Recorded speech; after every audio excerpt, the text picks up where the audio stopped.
টপলকবাসী যারা এখানে বসবাস করছে দীর্ঘদিন ধরে আপনারা, আমার এই বড় উদ্দেশ্য হচ্ছে যে আপনারা যারা অস্থায়ীভাবে বিভিন্ন এলাকায় বসবাস করেন, বিশেষ করে আজকে আমার যারা এখানে টপলকবাসী রয়েছেন, আমি আপনাদের কাছে কোনো নেতা হিসেবে না, আমি আপনাদের সামনে উপস্থিত হয়েছি আপনাদের সন্তান হিসেবে, ভাই হিসেবে এবং বন্ধু হিসেবে।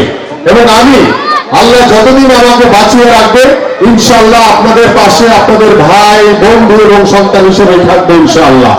প্রিয় উপস্থিতি, আমি যে বিষয়টি বলতে চাই, আমাদের এই টপলক এলাকায় যেখানে অস্থায়ীভাবে যারা বসবাস করছেন, আল্লাহ যদি আগামীর জাতীয় নির্বাচনে আপনাদের ভোটে ধানের শীষের প্রতীক নিয়ে আমি এবং আমার দল নির্বাচিত হয়, আপনাদের সকলের স্থায়ীভাবে পুনর্বাসন নিশ্চিত করা হবে।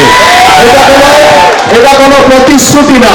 আপনি অনেকে বলতে পারেন ভাই ভোটের আগে তো আলমুল ভাই যা বলবেন তাই বলে দিবে।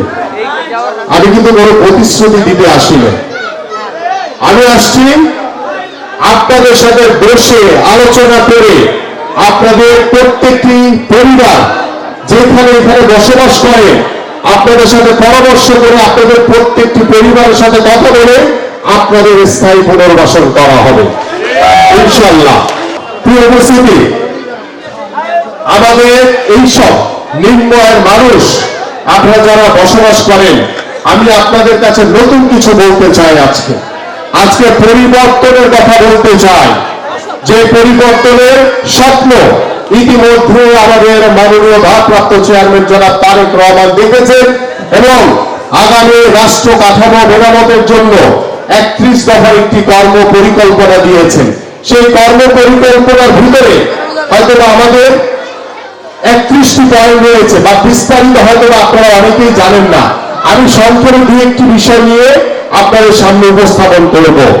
আপনারা অনেকে এখানে বলেছেন যে আপনাদের পিসিবির কার্ড দরকার কিংবা রেশন কার্ড দরকার, আমরা একটি করে ফ্যামিলি কার্ড দিব। সেই ফ্যামিলি কার্ডে কি থাকবে? ফ্যামিলি কার্ডে প্রতি মাসে 2000 থেকে 2500 টাকা 2000 থেকে 2500 টাকা দেওয়া হবে সরকারিভাবে।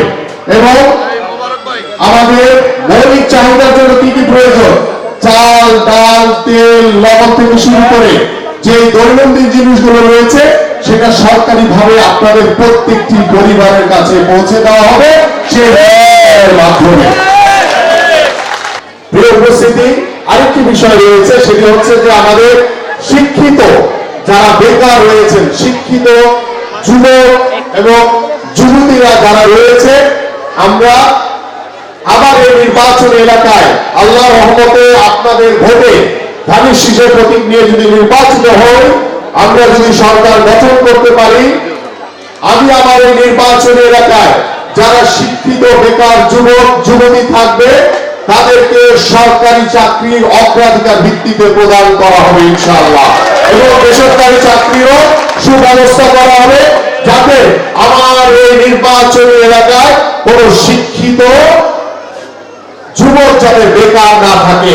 আপনারা জানেন গত 17 বছর এই স্বৈরাচার সরকার আমার উপরে, আমাদের নেতা কর্মীদের উপরে, আমাদের সাধারণ মানুষের উপরে যেভাবে জুলুম নির্যাতন নিপীড়ন চালিয়েছে, বিরোধী মতকে যেভাবে দমন পীড়ন করেছে, আল্লাহ যদি আমাদেরকে আগামী ফেব্রুয়ারি নির্বাচনে নির্বাচিত করে, আমরা কখনো বিরোধী মতের উপরে জুলুম নির্যাতন করব না। আমরা কোনো দলের না, আমরা দেশের জনগণের সংসদ সদস্য হতে চাই, আমরা দেশের জনগণের সরকার প্রতিষ্ঠা করতে চাই, এটাই হচ্ছে আমাদের মূল লক্ষ্য। আমাদের একটি রাজনৈতিক দল জামাত ইসলামী, তারা ঘরে ঘরে গিয়ে জান্নাতের টিকিট বিক্রি করছে। যদি দাঁড়িপাল্লায় ভোট দেন আপনার জান্নাতের টিকিট কনফার্ম হয়ে যাবে, বলেন নাউজুবিল্লাহ।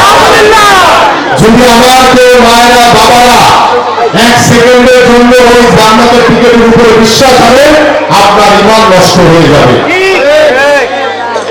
এই জন্য আমি আপনাদেরকে সতর্ক করছি,